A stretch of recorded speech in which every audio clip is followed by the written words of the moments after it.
moved into Albert Place on the 4th of March and I was there for 6 months.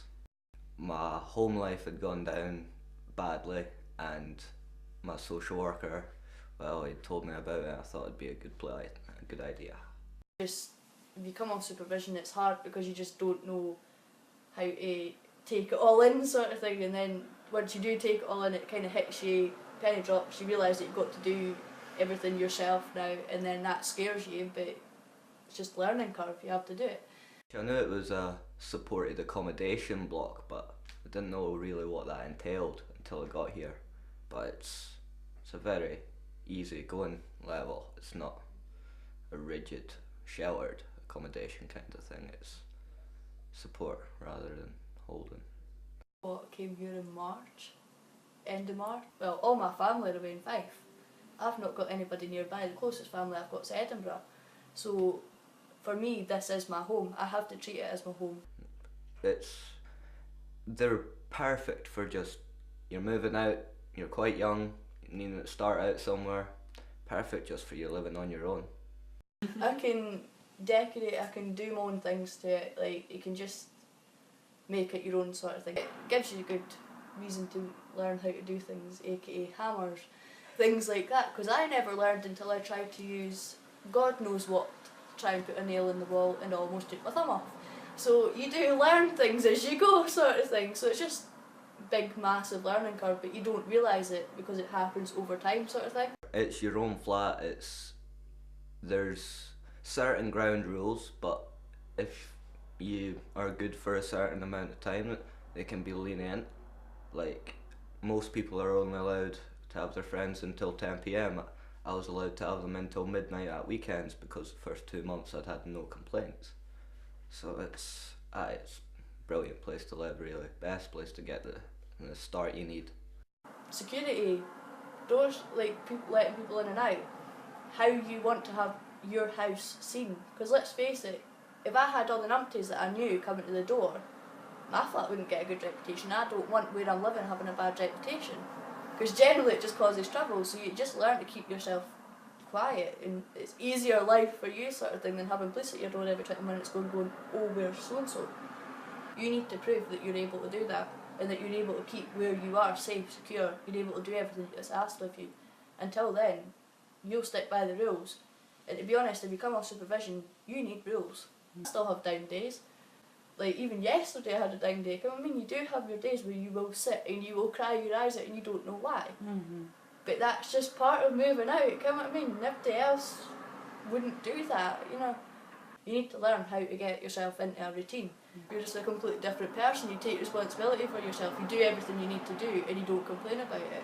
Support I got while I was here was brilliant. It really was. I had my through care worker, I had my housing advisor, and I had the people who work downstairs here, and between all of them, if I had a problem, one of them would be able to sort it. Brilliant support, we give them all my praise, I have all the time in there for them. Ask them anything, always welcome. You didn't have to feel restricted as to how much help you can ask for. They're always there for you if you need them.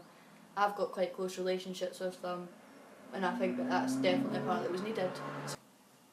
Tenancy support wise, it is really good, sort of thing, because you can just, I mean, even a text, if you've got a problem and just say what your problem is, you will always get a text back, whether it be a day or whether it be an hour, you always get a text back.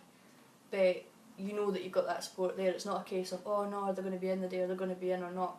It's like, you know they're there, sort of thing. Whether, like, Jane's off this week, but I know she's going to be in next week, sort of thing, so I know that that support's always there. And I mean, even when I move out of here, that support's still there. And I mean, that's the reassuring thing.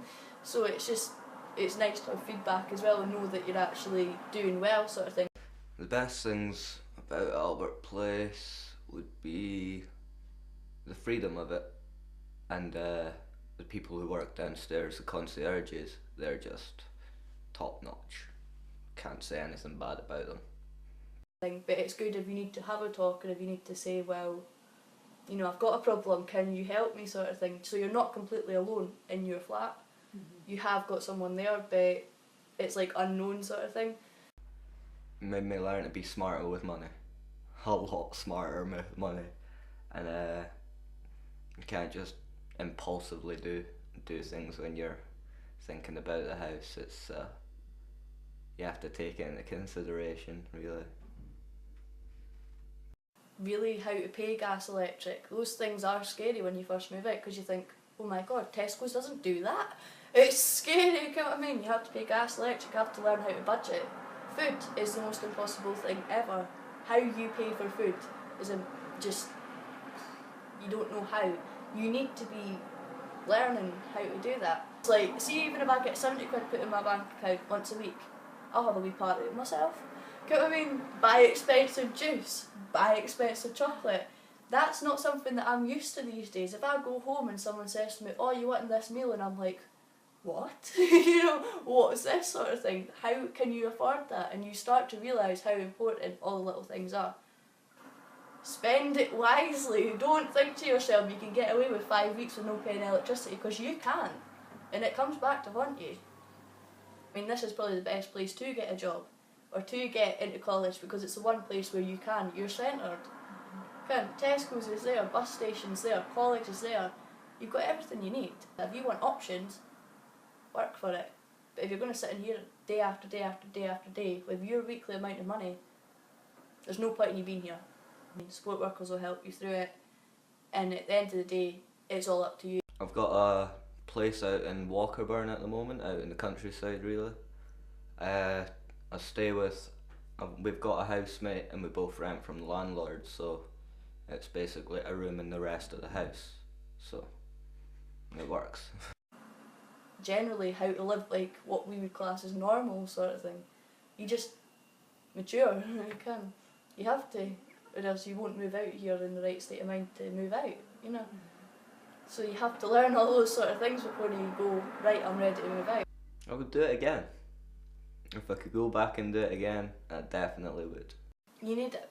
You can't move out of care, whether it be residential, secure or foster care. You cannot move out from a supervision order into your own flat, because you will fail. You need an in-between point where you can still have support and you can still have your freedom. Should be more of these places. Loads more. They work.